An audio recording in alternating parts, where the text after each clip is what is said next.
Cuando yo le hice la pregunta, ¿verdad? ¿Cuál es el pecado que va a traer la ira de Dios? Ya yo induje la respuesta. Pero cada quien señaló el pecado que para él cree, que es el peor para Dios. Pero es lo que él cree. La palabra dice que la ira de Dios se revela contra toda injusticia. Toda impiedad e injusticia. Y recordemos la historia bíblica.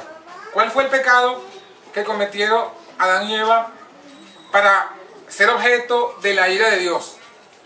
Desobediencia. Pero en desobediencia Alimentación. en la forma. Exactamente cuál fue el pecado que cometieron. Comer una fruta. Comer una fruta. Una fruta prohibida. Más nada. No fue que se dieron un atracón, pues. Ni siquiera fue una glotonería. Fue una fruta. Mira carne. Ni siquiera era carne. Exacto. Y ese pecado fue el que trajo la maldad al mundo. El pecado y la muerte. Entonces aquí vemos la justicia de Dios comparada con la justicia del hombre. ¿Por qué es importante entender esto? Porque estamos hablando, ¿verdad? Dijimos que íbamos a hablar de qué? Del juicio, lo que dice aquí el versículo 18. Manifiesta la ira de Dios del cielo contra toda impiedad e injusticia de los hombres que tienen la... Ajá. Entonces, ese es el problema de toda religión falsa.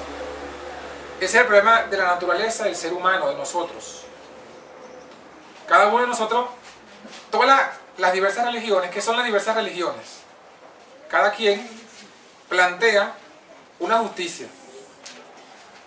Esta es la justicia que yo debo cumplir para ser salvo. Entonces, bueno, unos dicen, para no decir nombre, ¿verdad? Unos dicen que lo que tienen que cumplir es ir todos los domingos a la misa. Cumplir con los 7 sacramentos y listo. Esa es su justicia. Esa es su justicia. Pero entonces otros dicen, no, bueno, yo hago esto, ¿verdad? No soy idólatra y voy todos los domingos a la iglesia y ya. Esa es la justicia y con eso voy al cielo. Y aún otros que están un poco más cerca de la verdad dicen, bueno, yo no soy idólatra, yo guardo el sábado, voy a la iglesia los sábados, doy el diezmo y la ofrenda y con eso estoy salvo, voy al cielo. Cada quien plantea su justicia, unos más que otros. Hay unos que le van agregando, ¿verdad? Más cosas. Y mientras más le agregan, bueno, se siente que están mejor. Pero siempre, cuando hay justicia propia, siempre se nos escapa un pecado. Que nosotros le decimos un pecadillo. Ese es un pecadillo, ese chiquitito. O un pecado blanco. Y nos olvidamos de lo que acabamos de leer. La ira de Dios se manifiesta contra toda impiedad e injusticia de los hombres. Entonces, bueno, en el versículo 32 de Romanos, ¿qué dice? De Romanos 1. A pesar de conocer el justo juicio de Dios, que los que practican tales cosas son dignos de muerte. No solo las cometen, sino que se complacen en los que las practican. Ajá, aquí entonces estamos viendo cómo el Señor, por medio del apóstol aquí, está hablando de los que, a la final, ¿cuál es el resultado de los que tienen justicia propia? Ellos entonces conscientes, ellos saben que hay ciertos pecados que son dignos de muerte, dice aquí, ¿verdad? Pero sin embargo, ellos conscientes con los que hacen esos pecados. Participan pues de esos pecados, ¿no? Y luego entonces el capítulo 2 habla, vamos a leer el versículo 3, capítulo 2, versículo 3. Y piensas esto, oh hombre, tú que juzgas a los que tal hacen y hacen lo mismo, que tú escaparás del juicio de Dios. Ajá. ¿Qué piensan? Nosotros juzgamos a los que hacen tal o cual pecado, pero nosotros en secreto hacemos lo mismo.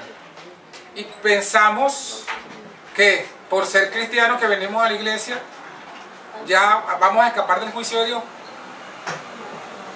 Eso quizás nadie lo diga de labio, ¿verdad? Pero a lo mejor en la práctica es lo que cada quien hace. Romanos 2:3. Piensas esto, oh hombre, que juzgas a los que hacen tales cosas y hacen las mismas, que tú escaparás del juicio de Dios. Este versículo entonces nos advierte a todos, no importa la religión que seamos, ¿verdad? Que si nosotros juzgamos un pecado, pero practicamos los mismos pecados, no vamos a escapar de ¿qué cosa? Del juicio de Dios. Porque todos nosotros daremos cuenta a Dios de lo que hemos hecho. Toda persona, toda carne, toda alma irá ¿a dónde? A juicio. Todos daremos cuenta de lo que hemos hecho. Lo que conocen la ley. Ajá, ¿cómo vamos a dar cuenta? Vamos a leer aquí, ¿verdad? Lo que hablábamos también la semana pasada. En el versículo 5 de Romanos 2 dice: por tu dureza, por tu corazón no arrepentido, atesoras. ¿Qué atesoramos? ¿O qué atesoran los que no se arrepienten?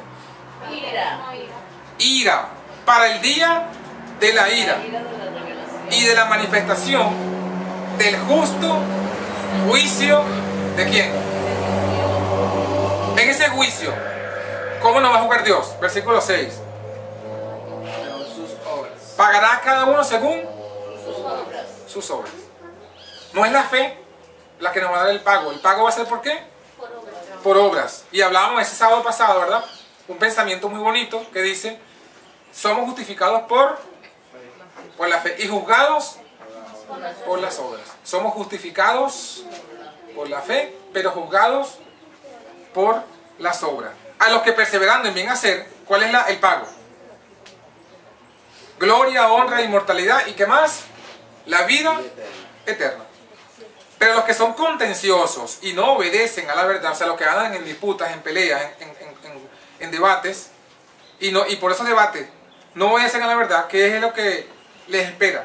Tribulación y angustia. Enojo, ira, tribulación y angustia sobre toda persona humana. Primero, El judío primeramente y también, El griego. entonces fíjense, nadie se va a escapar de ¿qué? Del juicio. Ni el judío, ni el griego católico, ni el griego pentecostal, ni el griego adventista, ni el griego de la reforma, ni el griego mormón, ni en ninguna religión se va a escapar de ¿qué? Del juicio. ¿Por qué? ¿Por qué no va a haber unos que se escapen del juicio?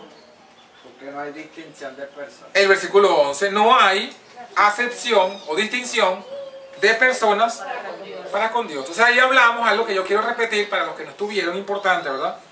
No hay acepción de personas, no hay distinción, o sea, Dios no tiene favoritos. Ese concepto que viene, ¿verdad? Que lo vemos en la palabra como parte de los judíos, que ellos se creían que eran los favoritos de Dios y por tanto, ¿qué se dieron libertad? ¿Cuántos han conocido alguna vez un niño consentido? Abundan, güey. Abundan, ¿verdad? Y un niño que es consentido, que sabe que es el favorito de su papá o de su mamá, ¿cómo se comporta? Es el que más mal se porta. Es el que peor se comporta. Pues lo mismo pasa con los adultos, en el caso de la religión. ¿Qué pasa con aquel que cree que es el favorito de Dios? Que como él es el favorito de Dios, Más rebelde. como yo soy el favorito de Dios, bueno, yo hago lo que yo sé, lo que yo quiera hacer, igual Dios me va a perdonar. La licencia para pecar, ¿no? Estábamos el jueves principalmente en una librería evangélica comprando unas Biblias y entonces ustedes saben, ¿no? A veces uno como que se le sale, ¿no? O sea, uno no se aguanta. Se me olvidó que estaba en la librería evangélica y la que estaba allí en la librería, la vendedora, hablando con otro hermano, creo que era un pastor evangélico, que no me acuerdo que estaban discutiendo o dialogando. Yo sé que ella preguntó en altavoz, pero era para él. A ver, una pregunta. ¿Se puede perder la salvación? Y yo estaba como en automático. Yo volteé, sí, claro. Y se me olvidó que estaba en una librería, bueno, evangélica, ¿no? Evidentemente, claro, todos me vieron así como que, ¿de dónde salió este, no? Entonces yo como que caí en cuenta dónde estaba y entonces me seguí viendo mis libros, ¿no? Ahí revela el concepto popular, ¿no? ¿Cuál es el concepto popular? Una vez salvo, siempre salvo. Por tanto, no importa lo que usted haga, la salvación no se pierde. Eso es lo que ellos creen. Por tanto, si no importa lo que yo haga, la salvación no se pierde. ¿Qué voy a hacer entonces? Hago lo que sea.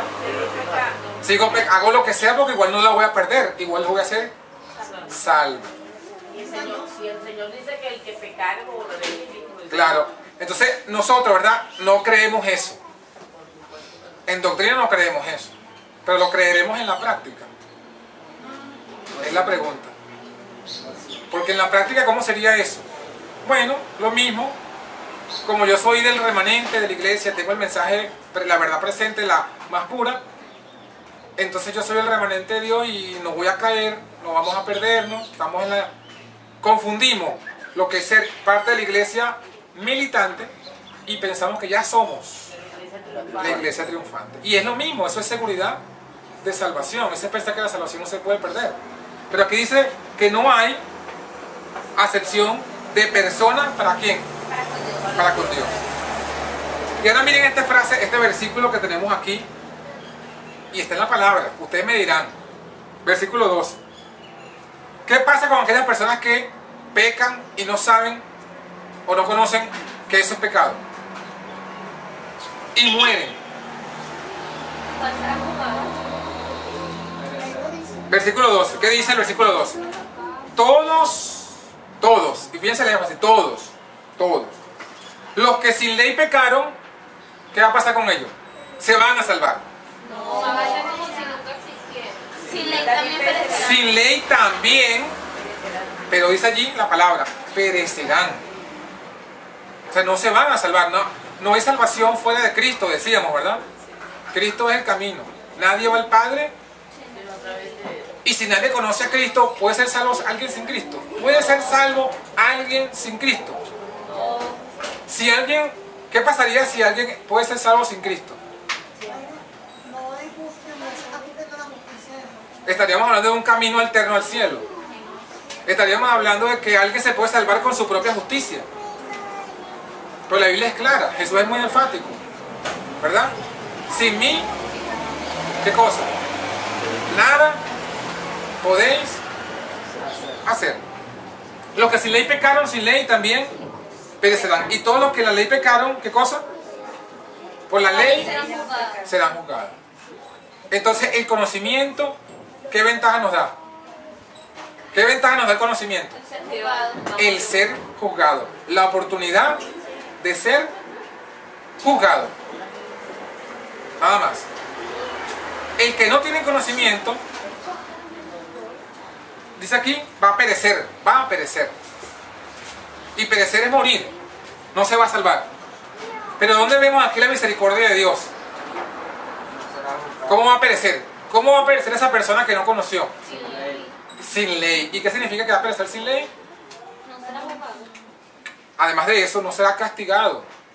Como, de la misma forma, que aquel que sí conoce la ley y se pierde. Entonces, si alguno de los que está aquí, Dios no lo permita, ni nosotros tampoco lo permitamos, nos llegásemos, ¿verdad?, a descuidar y perder la salvación, ¿cómo creen ustedes que será nuestro castigo? Terrible. Terrible. Conocemos la ley. Porque conocemos la ley. Porque decimos que conocemos la ley, más que cualquier otra persona.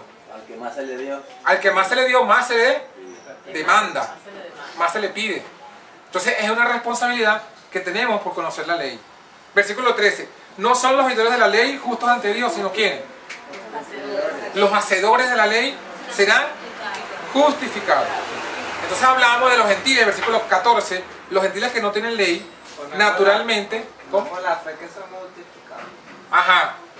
Aquí dice, ¿verdad? Santiago dice que se confunde aquí porque dice que somos justificados por la fe, ¿verdad? Y ahora aquí dice que somos justificados Cumplir la ley. por ser hacedores de la ley. ¿Hay alguna ¿cómo entendemos esta aparente contradicción?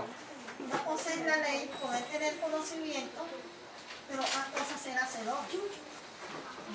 No, la fe se obra Por con el él. conocimiento no nos vamos a salvar, pero por el ser hacedor sí nos podemos salvar. Por ponerlo en práctica. Claro, los que somos hacedores de la ley son justificados. Y los que son justificados son por la fe. ¿Qué podemos concluir de esos dos versículos? Y por la fe obran. Exacto. Son justificados por la fe. Y son justificados por hacer la ley. Entonces, justificado igual a justificado. Y la fe es igual a ¿qué entonces? Obran. A hacer la ley. Entonces, la verdadera fe obra. Pero ¿cuáles son las obras de la verdadera fe? Cumplimiento de la ley. ¿Cuáles son las obras de la verdadera fe? Cumplir la ley. Mover montaña. Las obras de la verdadera fe es mover montaña. Es hacer la voluntad de Dios. Se quedan ahí como pensando, ¿verdad? Hacer la ley, dice ahí. Cumplir la ley. ¿Qué dice Pablo en 1 Corintios 13? Si yo conociera hablar lenguas humanas y angélicas, si yo doy mi cuerpo para ser quemado, si doy todos mis bienes, Pero no tengo amor. El amor es el si tengo toda la fe, de modo que puedo trasladar montañas, si tengo todo el conocimiento de la palabra, me la sé de memoria, si conozco de profecía, de apocalipsis, de principio a fin, me lo sé de memoria, cómo se interpretan todas las variantes, pero no tengo amor, ¿qué dice? Me sirve algo, ¿no? De nada. De nada. El amor es el cumplimiento de la Y el amor es el cumplimiento de la ley. Entonces ahí Pablo coloca que si yo tengo la fe para trasladar montañas, pero no amo, es decir, no cumplo la ley en amor, ¿de qué me sirve esa fe? Lo mismo nos dice Santiago, cuando dice que la fe sin obras está muerta. Porque la verdadera fe obra. ¿Y cuál es la obra de la verdadera fe? El amor. ¿Y qué dice Romanos 16 que es el amor? El cumplimiento de la ley. Porque el que ama no roba, no mata, no codicia, no habla mal del prójimo.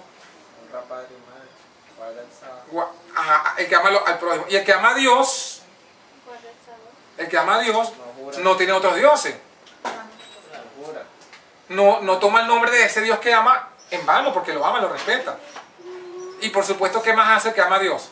Guarda el sábado. Guarda el sábado, respeta el día del Señor, porque es el día del Señor, no es el día de Él. Entonces, el amor es el cumplimiento, o el cumplimiento de la ley es el amor. Entonces, por eso, los que son hacedores de la ley, en amor, son los que serán justificados. ¿Por qué? Porque dan una evidencia externa. O sea, el hacer la ley en amor es la evidencia visible ¿de qué? De lo que está invisible en su corazón, la fe. Entonces, la fe invisible se hace visible por las obras de la ley Por su fruto conoceréis. en amor, como dijo Jesús, por sus frutos los conoceréis. Y eso es lo que dice el versículo 14. Esa es la dinámica. Los judíos, ¿de qué se jactaban los judíos? De que tienen la ley. De que tenían la ley y de qué más se jactaban los judíos. Y que estaban salvos porque ellos habían hecho algo que los había hecho salvos según ellos. Ellos se habían mutilado algo. Así dice Pablo, los mutiladores del cuerpo, los que se cortaban, ¿verdad? En la circuncisión. Y ellos pensaban que por haber hecho esa circuncisión ya está, listo, somos salvos. Entonces miren lo que Pablo le responde, versículo 14. Los gentiles que no tienen ley, naturalmente haciendo lo que es de la ley, ¿ves? Hacedores de la ley. ¿Cómo son hacedores de la ley? Naturalmente. Los tales, aunque no tengan ley, ellos son ley a sí mismos. ¿Cómo es esto? Si no tienen ley, ¿cómo es que hacen lo que es de la ley? ¿Dónde los gentiles no tenemos la ley? En la tabla de piedra. ¿Dónde lo tenían los judíos que no lo tenemos nosotros? En las tablas de piedra que se las dio Moisés 2 veces. Los pergaminos. 2 veces. La trajo una vez, ¿verdad? La partió cuando estaba llegando al campamento, Dios le dio otras tablas. Y esas tablas las guardaron allí como un relicario sagrado allí en el arca del pacto. Y las tuvieron allí por siglos. Ellos tenían la ley allí, original. La ley original escrita por el dedo de Dios. Pero estaba externa, fuera de Pero no les sirvió de nada, porque al final ellos quebrantaron el pacto de Dios y fueron llevados dispersos y las tablas de piedra se perdieron. No sirvieron. La ley externa no sirve de nada. ¿A qué se puede comparar eso con nosotros hoy? Formalismo. Son Cristo. La Biblia está afuera. Allá afuera, en la casa, abierta en el Salmo 91. No sirve de nada. Porque mucha gente uno va para las casas y no, sí, yo tengo una Biblia, vamos a hacer un estudio así. ¿Tiene una Biblia? Sí, yo tengo una Biblia por aquí. Entonces, ay, la tiene abierta en el Salmo 91. La página amarilla es más blanca. Esa página es la página amarilla que está llena de polvo. Se está llena de polvo porque no la usa. Y ellos piensan que eso es lo que le va a dar poder. La Biblia Un amuleto, un amuleto. es un amuleto, ahí se convierte en un amuleto. ¿Y tiene ese poder? Letra muerta. Eso es letra muerta, que es lo que dice Pablo, ¿no? Ese es el contexto cuando Pablo dice, la letra mata, pero el espíritu vivifica. Entonces, bueno, en cambio, el gentil, que no tiene la ley así, pero tiene la ley ¿dónde? Dice aquí, escrita en sus corazones, ese sí guarda la ley. Ahí lo dice, ¿verdad? Ellos, aunque no tienen ley, son ley, mostrando la obra de la ley escrita en sus corazones, dando testimonio juntamente a sus conciencias y acusándose. Y también, ¿qué cosa? Excusándose sus pensamientos. Estamos en el versículo 15. Unos con otros. Capítulo 2, versículo 16. En el día en que, ¿qué? En que Dios jugará por Jesucristo los secretos de los hombres conforme a mi evangelio. Ajá, miren ahí lo que dice el versículo. Dios va a juzgar que también. No solamente los hechos, ¿verdad? Lo que todo el mundo ve, sino los secretos. Lo que nosotros hacemos cuando nadie nos está viendo. Cuando creemos, muy bien, cuando creemos que nadie nos está viendo. Eso está, ¿qué cosa? Está registrado, ¿sí o no? Debe un registro de eso. Y eso va a venir, aquí lo dice, ¿verdad? En el día del juicio, eso será tomado en cuenta. Ok, ahora ya que entramos en ese punto, ahora sí, habiendo hecho esta breve introducción, repaso. Les pregunto, ¿cuáles son los pecados que Jesús señala que van a condenarnos en el juicio? Justicia. Todos, ¿verdad? Pero hay algunos aquí que la Biblia también señala. Vamos a leerlo, ayúdenme allí para aprovechar el tiempo. Mateo 5:21, vamos a ir. ¿Oíste que fue dicho en los antiguos? ¿Qué cosa? No matarás. No matarás. Y Cualquiera que matare será culpable de qué? de juicio. Culpable de juicio. Pero yo os digo, ¿qué agrega Jesús aquí? Versículo 22. Que Cualquiera que se enoje con su hermano será culpado de juicio. Ajá, miren, cualquiera que se enoje. con el prójimo. Mi versión, no sé si su versión dice así, pero mi versión mira como dice. Cualquiera que se enojare locamente con su hermano será culpado del juicio. Cualquiera que se enoja locamente con su hermano. Hermano, pregunto, ¿alguno de nosotros estamos enojados aquí? Sí. Todavía no. Locamente. Pues no, bueno, esta pregunta no era para que la respondieran al público, ¿no? Era para que la reflexionáramos, ¿no? Porque si hay alguno que está enojado con otro hermano, ¿qué dice aquí la palabra? Estamos ya, el que está en esa condición, ya dice aquí Jesús, no dice que será juzgado, no dice que será juzgado Jesús, será culpable, ¿listo? Culpable del juicio. Y cualquiera que dijera a su hermano necio será culpado del consejo. Y cualquiera que dijere fatuo será culpado de qué? Será expuesto a el infierno de fuego. Ajá. ¿Qué significa fatuo? Esa Ajá. palabra es como tonto. algo así. Sí, tenemos aquí dos palabras, ¿no? Raca y fatuo. Necio y falso. Necio y fatuo. Son insultos. Primero son insultos. Son Son insultos light comparado con los que se usan hoy día, sí. Pero esos insultos, como dice Arturo, ¿verdad? Lai, tienen como objetivo denigrar. Denigrar al hermano. Aquí, ¿qué podríamos incluir? Inútil. Inútil, tonto, bobolongo, bruto, negro. ¿No se dice a veces así? En forma insultiva. Todos esos son insultos, ¿verdad? Gallina. Todo eso. Y ahí para uno de cantar, ¿verdad? ¿Qué dice el Señor? ¿Qué dice el Señor de los que hagan eso? Culpable de juicio. Culpable de juicio, culpable de consejo y expuesto ¿a dónde? Al Al infierno de fuego, a la destrucción, a la segunda muerte. Directo, a la segunda muerte. Ese es uno de los pecados que Jesús menciona, ¿verdad? Rápidamente, Mateo 10. No vamos a profundizar en cada uno de ellos porque, bueno, pasaríamos todo el día. Mateo capítulo 10, versículos 14 y 15. 14 y 15. Ajá, otro pecado para ser juzgado. Mateo capítulo 10, versículos 14 y 15. Lo leo. Ajá. Y si alguno no os recibiere, ni oyere vuestras palabras, salid de aquella casa o ciudad, y sacudid el polvo de vuestros pies. De cierto os digo que en el día del juicio será más tolerable el castigo para la tierra de Sodoma y Gomorra que para aquella ciudad. Ajá. Fíjense entonces cómo Jesús aquí hace una comparación, ¿verdad? Dice que habla un castigo más tolerable para los de Sodoma y Gomorra. Y ya todos sabemos cuál fue el pecado de esas dos ciudades, ¿verdad? El castigo va a ser más tolerable para esas ciudades. ¿Que para cuál? Que para estas ciudades donde iban los apóstoles a predicar y la gente no, ni siquiera les abría la puerta. No, ahí miren, ahí vienen los apóstoles esos evangélicos, no le abren la puerta. Ese es el pecado de la indiferencia, ¿no? Ajá.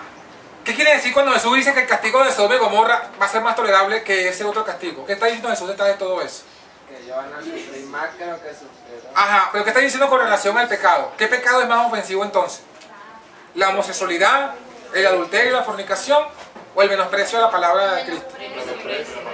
Pero ¿cómo a veces vemos los hombres las cosas? Al contrario, para nosotros es más pecado eso, ¿verdad? Los homosexuales, que rechazar la palabra de Dios. Pero así no lo ve el Señor. Será más, ellos también se van a perder, no es que se van a salvar. Se van a durar más.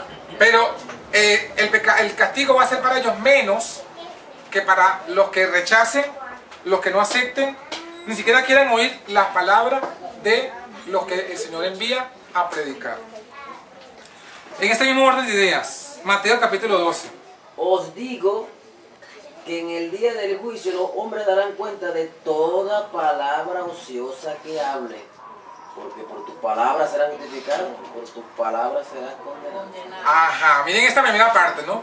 ¿De cuántas palabras ociosas vamos a dar cuenta? No solamente las que digamos en sábado.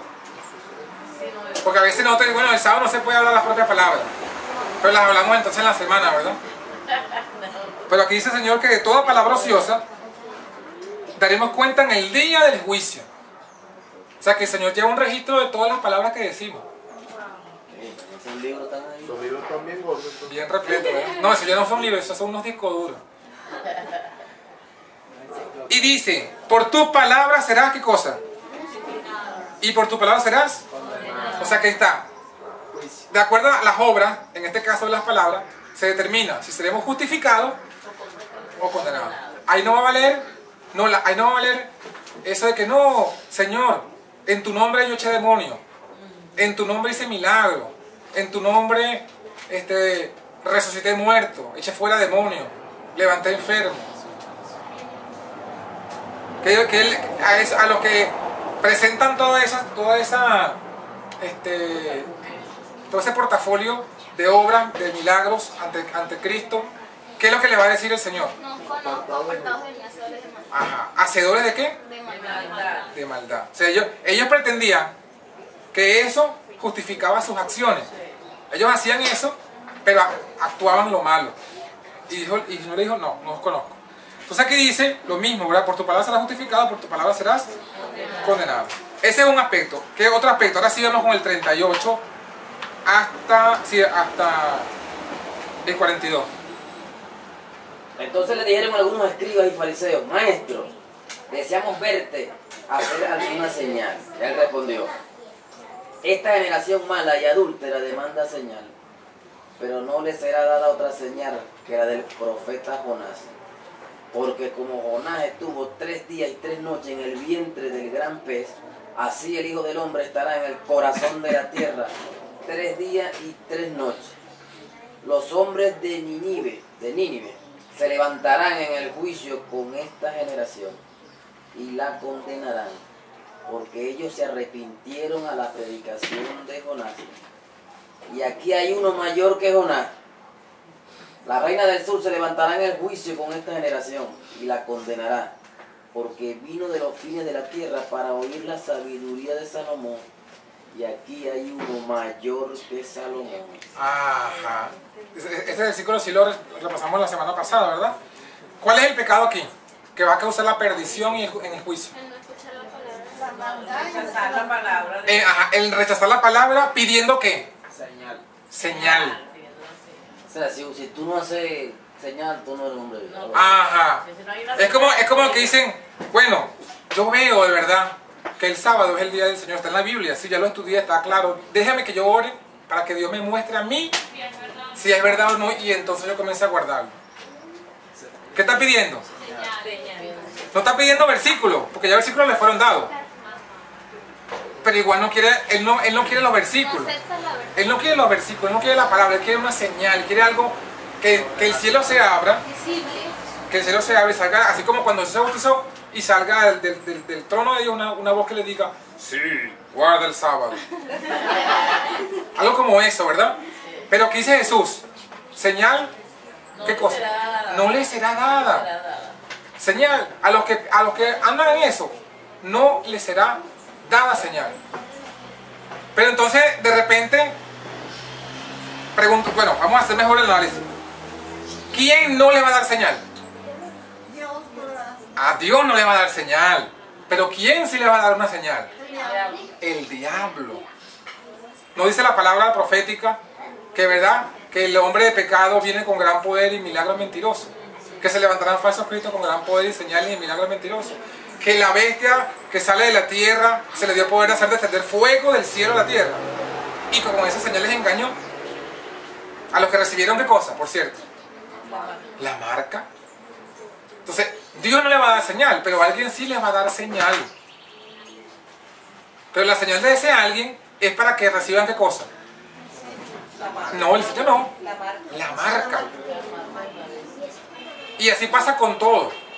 Ese es un ejemplo, pero con todo. Dios nos dice en su palabra tal mandamiento y estamos claros. Entonces cuando veamos a la hora de cumplir ese mandamiento, como que nos cuesta, ¿verdad? Ay, ¿será, Señor, que yo también tengo que hacerlo? ¿Será que o será que es el mismo caso, me acuerdo ahorita, del profeta Balaán? ¿Quiénes han escuchado de Balaán? Esa historia de Balaán.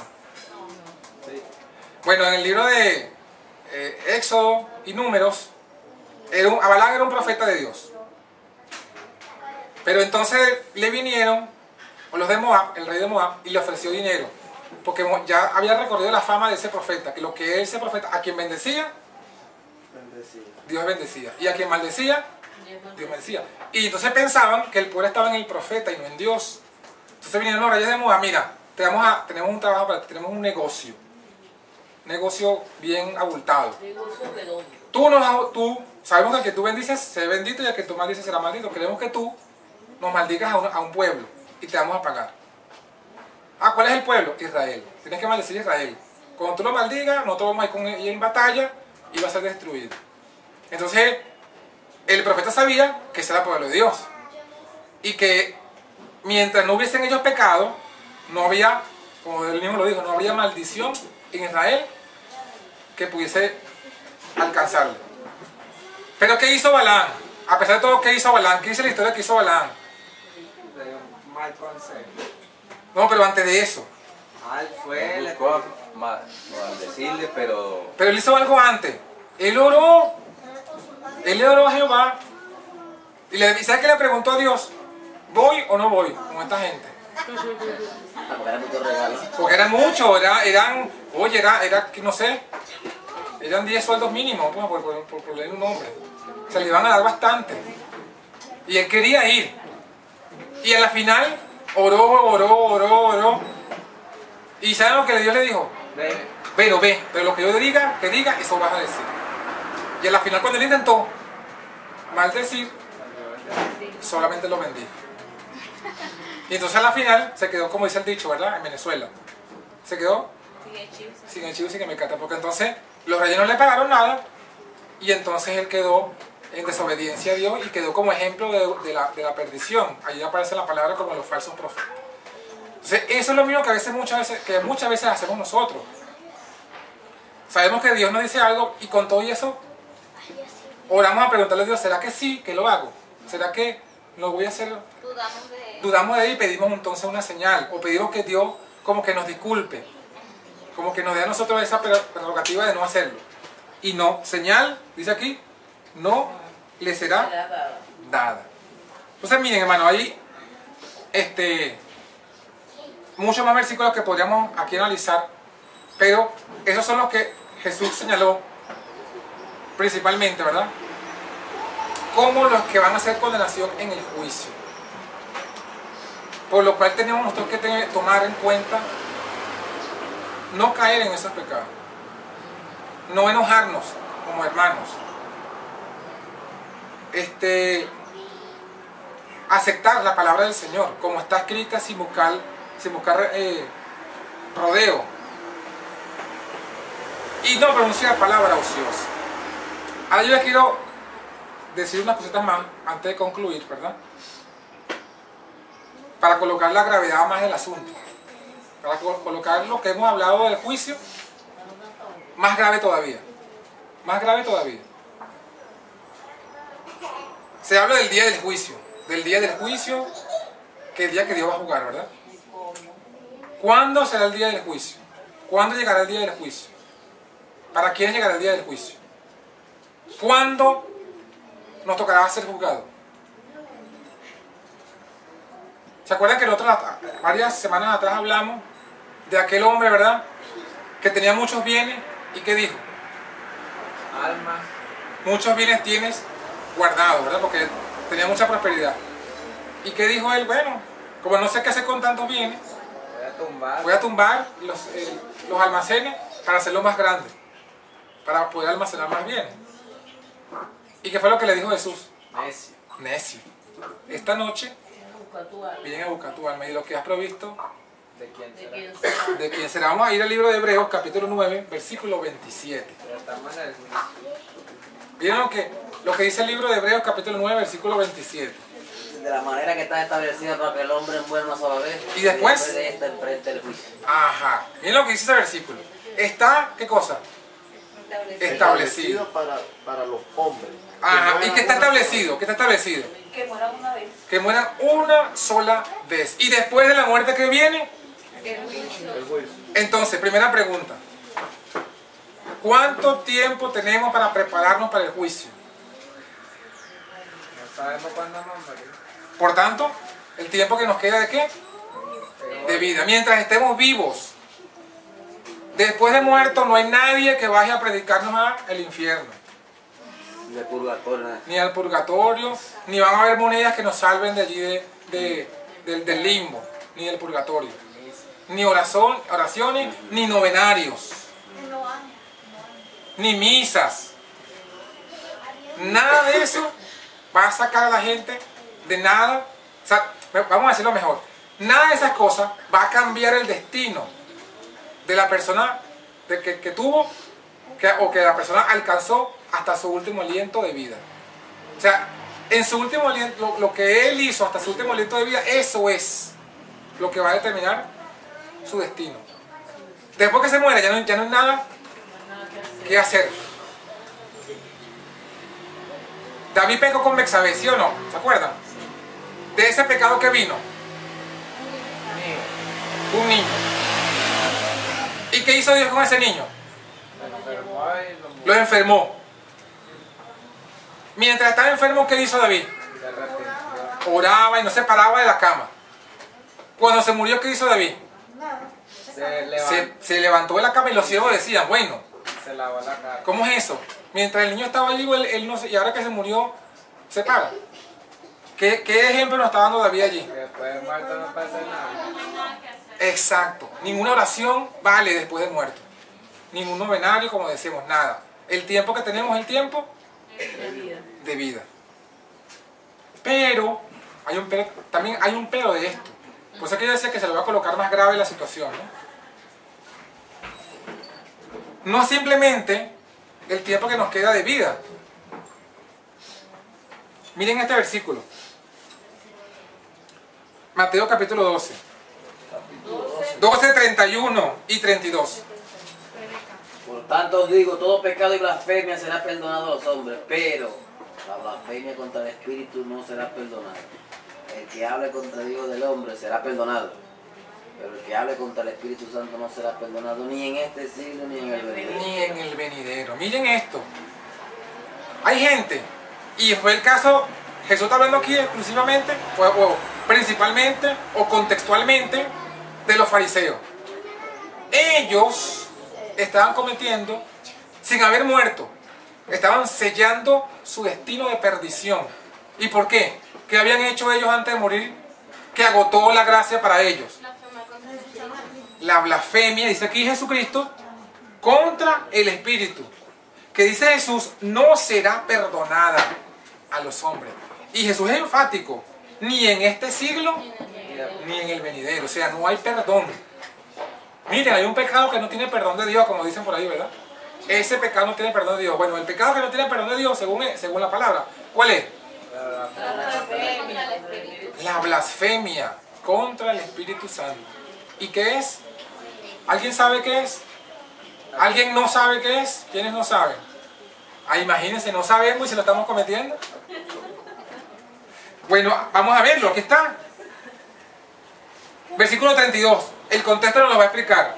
Cualquiera que hablare contra el Hijo del Hombre, le será perdonado. Pero cualquiera que hablare contra el Espíritu Santo, no le será perdonado. O sea, la blasfemia contra el Espíritu, ¿qué es entonces? Hablar contra el Espíritu Santo. Hablar contra el Espíritu Santo. Entonces algunos toman este versículo, lo descontextualizan y dicen, si tú niegas que el Espíritu Santo es la tercera persona de la divinidad, estás cometiendo el pecado imperdonable. Y así quieren como que asustarlo a uno, ¿no? Pero asustan como los católicos. Asustan como los curas asustaban en la Edad Media. Asustan a los que no conocen la palabra, a los que no estudian la palabra. La palabra aquí mismo, el contexto lo dice, vamos a leerlo. Aquí mismo en el capítulo 12, pero versículos anteriores. ¿Qué fue lo que hablaron los fariseos contra el Espíritu Santo? El mismo versículo 12, el 24. ¿Qué fue lo que dijeron los fariseos del Espíritu Santo? Pero al oírlo los fariseos dijeron, este echa demonios por Belcebú, príncipe de los demonios. Eso fue lo que ellos dijeron. Jesucristo, sí, está bien, él echa demonios, pero él echa demonios por Belcebú. ¿Quién es Belcebú? Príncipe, aquí lo dice, príncipe de los demonios.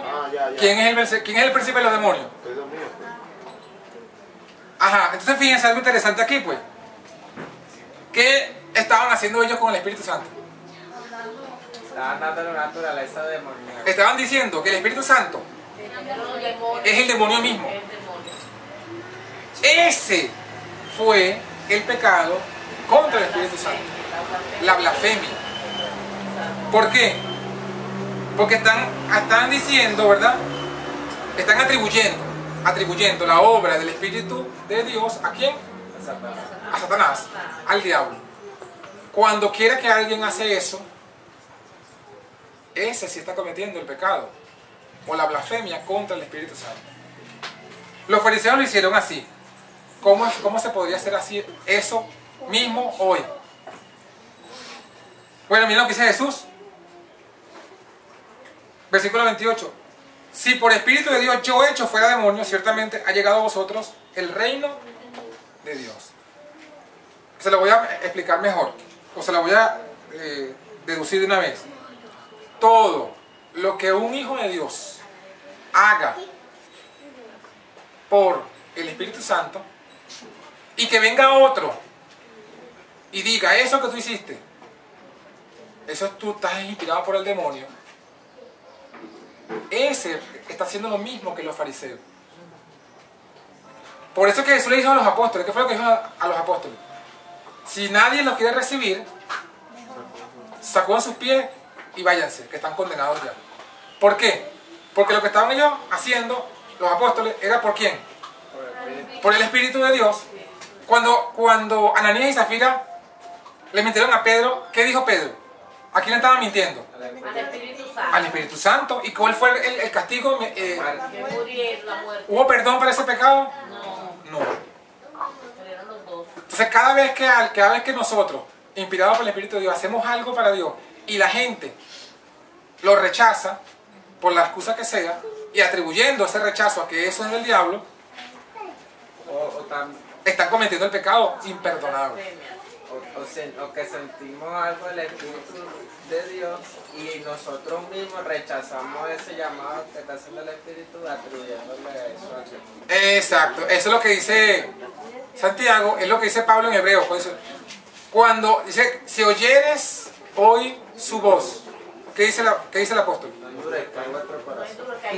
¿No es qué? ¿No qué? Endurezcáis. Endurezcáis vuestros. ¿Quién conocen ustedes en la Biblia que endurece su corazón? Que le llega así rápidamente a la mente. Faraón.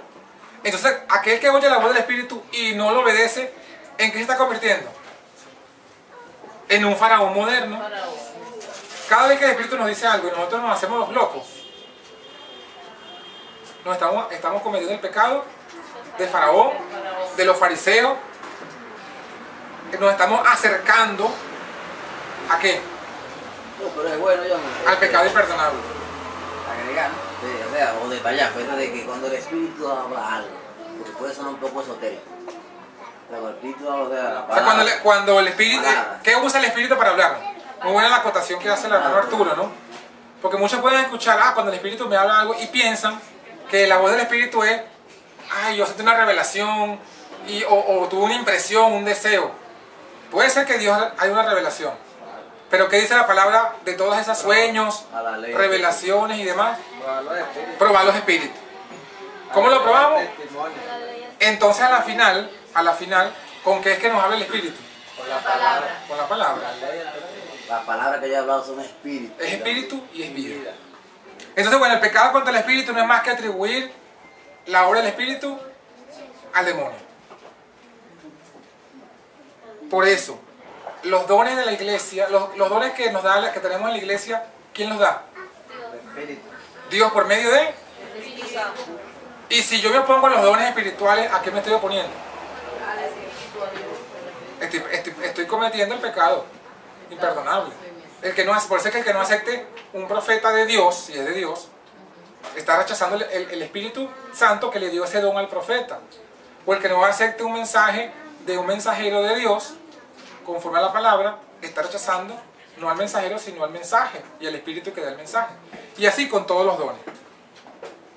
Bueno, voy a leer 2 versículos más y concluimos.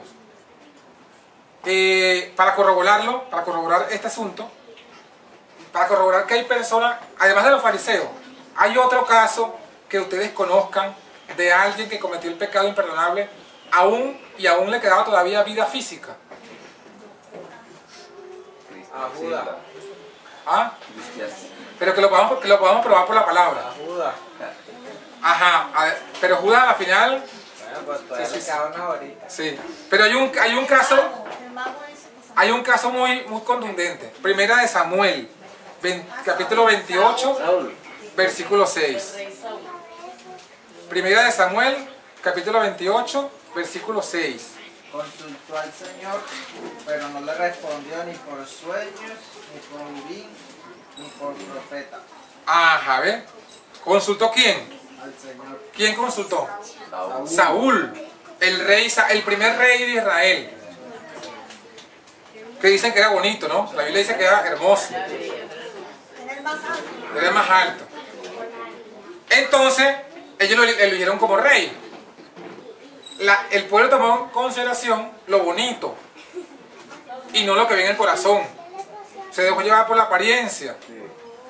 Así como cuando el muchacho, ¿verdad? Va a buscar a la novia y entonces elige, bueno, si es bonita, lo que importa es que sea bonita por fuera. O igual también las chicas, ¿verdad? Cuando eligen un novio, quieren que sea, ¿verdad? Un galán. Y no ven lo que hay en el, no procuran de ver lo que hay en el corazón. Así pasa con el pueblo de Israel cuando eligieron al rey. Y a la final, ¿por qué Dios lo desechó? Porque él no hizo caso al profeta que le dijo, mira, vamos a hacer un sacrificio. Espera, no, esperó. Él mismo hizo un sacrificio.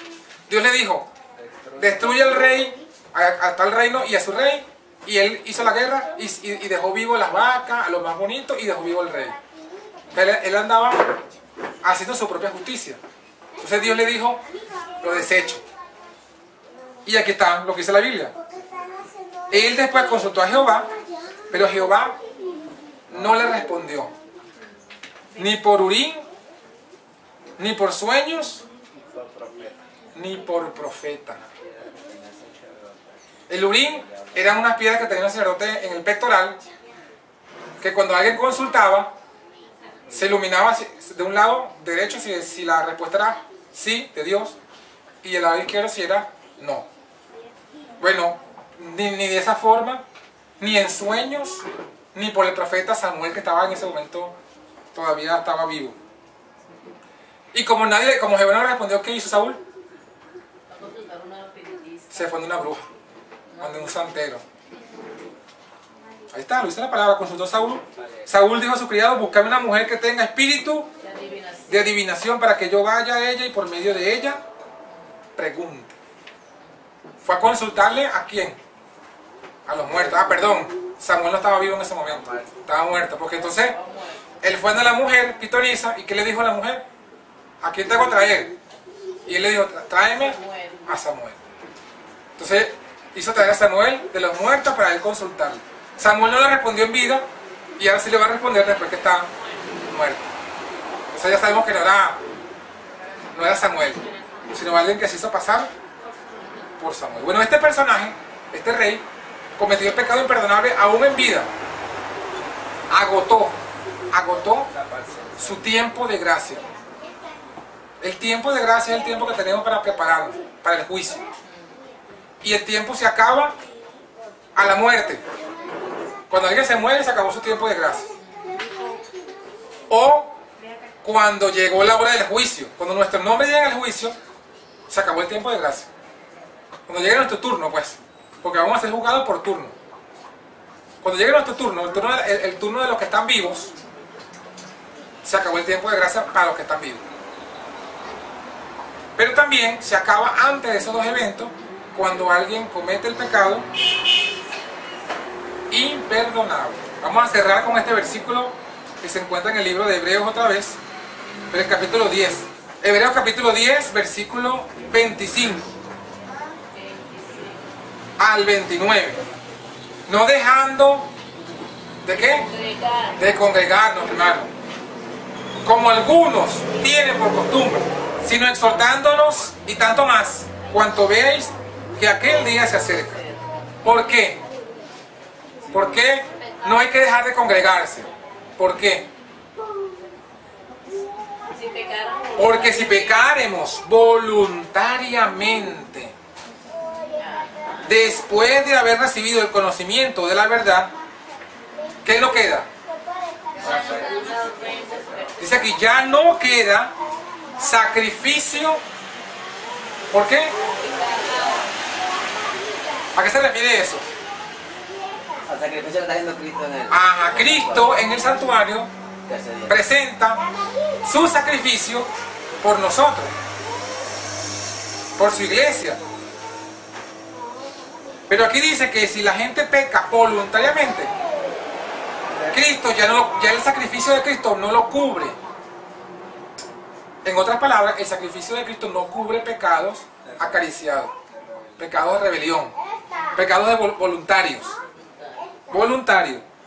No queda sacrificio por el pecado. ¿Y entonces qué queda? Versículo 27. Una horrenda expectación ¿de qué? De juicio y hervor de fuego que ha de devorar a los adversarios. El que menospreciara la ley de Moisés por el testimonio de 2 o 3 muere sin misericordia. ¿Cuánto más pensar que será castigado el que hollare al Hijo de Dios y tuviere por inmunda la sangre del pacto, en el cual fue santificado, e hiciere ¿qué cosa? ¿Afrenta a quién? Al Espíritu, el pecado contra el Espíritu.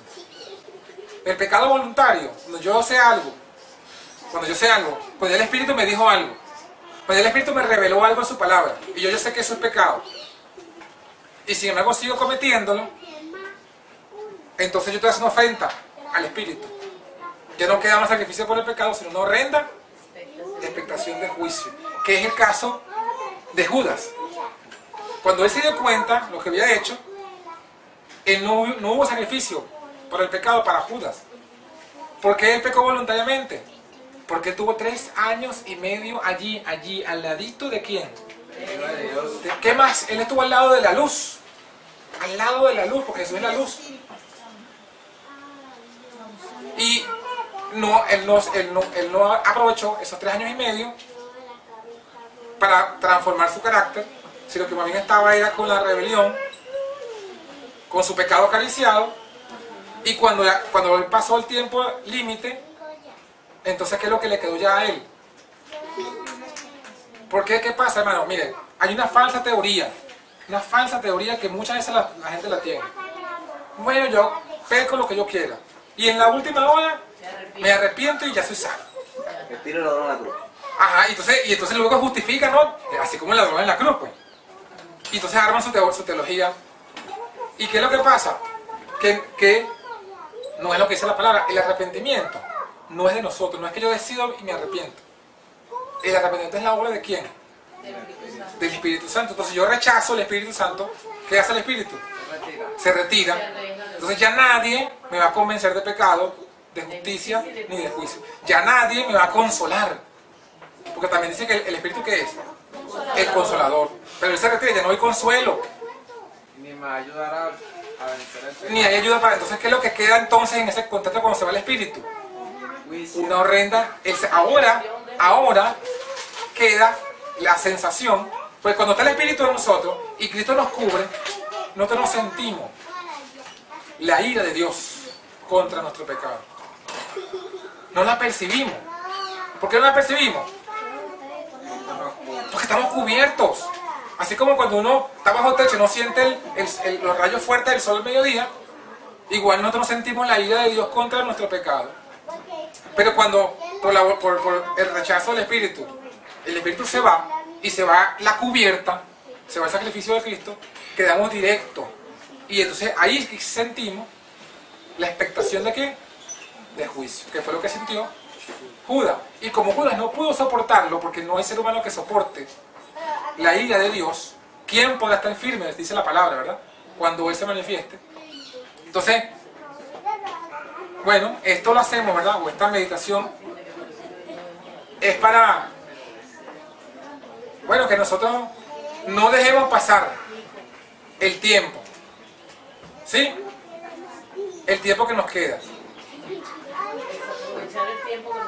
No sabemos, ninguno de los que está aquí sabe, ni yo mismo sé cuándo van a venir por nosotros a pedir nuestra alma. ¿Alguno sabe?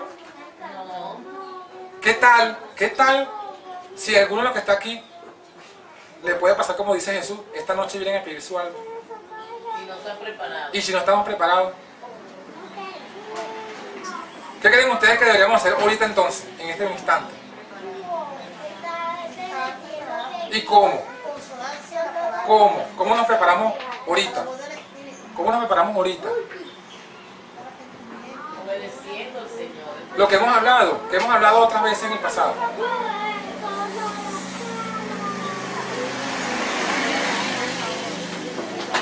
¿Qué hemos hablado?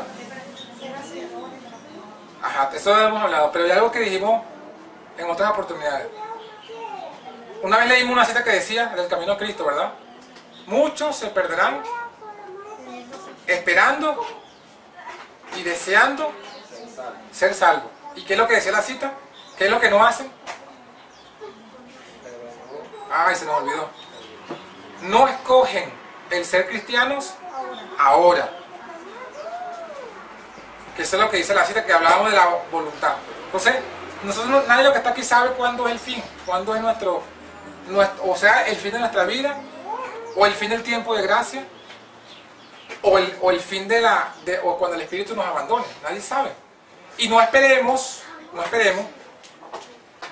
resolver, porque lo que pasa es que nosotros queremos resolver en ese caso, ¿no? No, yo no me voy a bautizar todavía porque tengo que arreglar unos asuntos primero antes. ¿Es esto lo que dice la palabra? ¿Qué dice Mateo 11:28? ¿Se lo saben?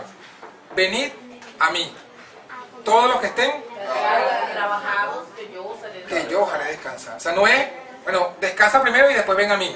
No. Así como está, ven y yo te voy a dar descanso.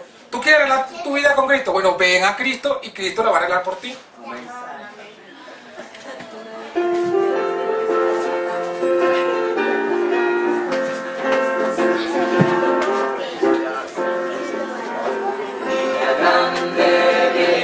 Un día grande viene y cerca está, cuando justos y malos separados quedarán. Oh hermano, apercibido estás. Te hayas listo para el fallo del gran tribunal. Te hayas listo para el tribunal. Día triste viene, un día triste viene y cerca está. Cuando mil pecadores nos conozco, el juez dirá, oh hermano, apercibido estás. Te hayas listo para el fallo del gran tribunal. Te hayas listo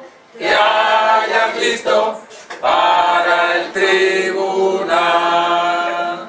Día alegre viene, un día alegre viene y cerca está. Mas su luz brilla solo en los que aman al Señor. Oh hermano, apercibido